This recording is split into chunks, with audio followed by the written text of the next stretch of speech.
Hello बच्चों, चलिए प्रश्न को पढ़ते हैं और समझते हैं। त्रिभुज एबीसी का क्षेत्रफल ज्ञात कीजिए। यदि ए बराबर 3 सेंटीमीटर, बी बराबर 4 सेंटीमीटर और सी बराबर 6 सेंटीमीटर है। ठीक है बच्चों। तो प्रश्न को हल करने से पहले बच्चों, प्रश्न के लिए हम मुख्य अवधारणा देख लेते हैं बच्चों। तो देखो, प्रश्न के लिए हमारी मुख्य अवधारणा क्या होगी बच्चों? मुख्य अवधारणा, जिसकी सहायता से हम इस प्रश्न को हल करेंगे बच्चों। ठीक है। तो देखो, मुख्य अवधारणा में बच्चों हम त्रिभुज का क्षेत्रफल ज्ञात करने का सूत्र लिखेंगे बच्चों। ठीक है। देखो, त्रिभुज का क्षेत्रफल ज्ञात करने के लिए जो सूत्र होता है बच्चों, वह होता है, देखो, त्रिभुज का क्षेत्रफल। ठीक है बच्चों। देखो, त्रिभुज का क्षेत्रफल होता है वर्गमूल एस, एस माइनस ए, एस माइनस बी और एस माइनस सी। ठीक है बच्चों। तो ये त्रिभुज का क्षेत्रफल ज्ञात करने का सूत्र है बच्चों। और यहाँ पर हम लिख सकते हैं कि जहां जहां बच्चों एस जो है वो त्रिभुज का अर्ध परिमाप है, अर्थात एस बराबर है ए प्लस बी प्लस सी और बटा 2। ठीक है बच्चों। और जो ये बच्चों ए बी सी है, ये देखो त्रिभुज की भुजाओं की लंबाइयां हैं। मान लो बच्चों, ये हमारे पास कोई त्रिभुज है ए, बी और सी। तो देखो, कोण ए के सामने वाली भुजा ए होगी, बी के सामने वाली भुजा बी होगी और सी के सामने वाली भुजा बच्चों सी होगी। ठीक है बच्चों। अब देखो, प्रश्न में जो दिया है हम उसे भी लिख लेते हैं बच्चों। ठीक है। देखो, प्रश्न में हमें क्या दिया है? तो दिया है बच्चों। देखो, दिया है में बच्चों हमें ए बराबर दिया है 3 सेंटीमीटर, 3 सेंटीमीटर। ठीक है बच्चों। उसके बाद बी बराबर दिया है हमें 4 सेंटीमीटर। ठीक है बच्चों।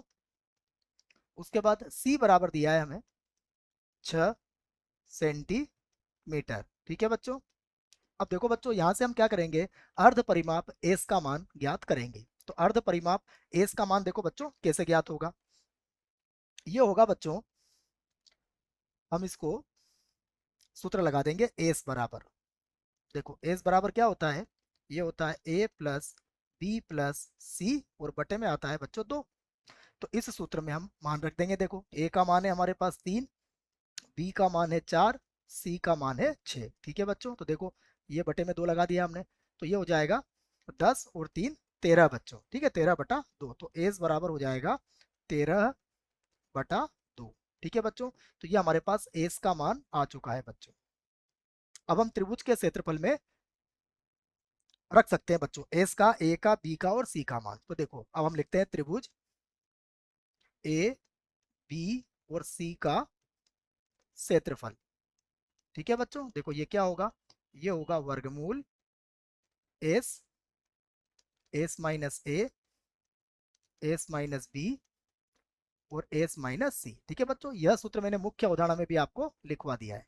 मैं इसको एक बार और लिख दिया है बच्चों मैंने। अब देखो, एस का मान कितना है बच्चों? एस का मान है 13/2। उसके बाद आएगा 13/2 और माइनस कितना हो जाएगा? देखो बच्चों, ए का मान कितना है हमारे पास? ए का मान है बच्चों 3, तो ये हो जाएगा 3। उसके बाद फिर से 13/2 और माइनस, देखो बच्चों, अब बी का मान कितना है हमारे पास? बी का मान है 4, तो यहाँ लिख देंगे बी का मान 4। ठीक है। आगे देखो बच्चों, फिर से अब हमारे पास कोष्टक में आएगा 13/2 और माइनस हो जाएगा बच्चों, देखो सी का मान कितना है हमारे पास? सी का मान है 6। ठीक है, तो यहाँ लिख देंगे हम 6। अब बच्चों, इसको हल कर लेते हैं। देखो, तो अब हम लघुत्तम लेके इसको हल करेंगे। तो 13/2, तो अभी ऐसे ही रहने देंगे बच्चों। ठीक है। अब देखो, इसका लघुत्तम लेंगे बच्चों, तो ये 13 में से 6 घटाएंगे तो ये कितना आ जाएगा? 7/2। ठीक है।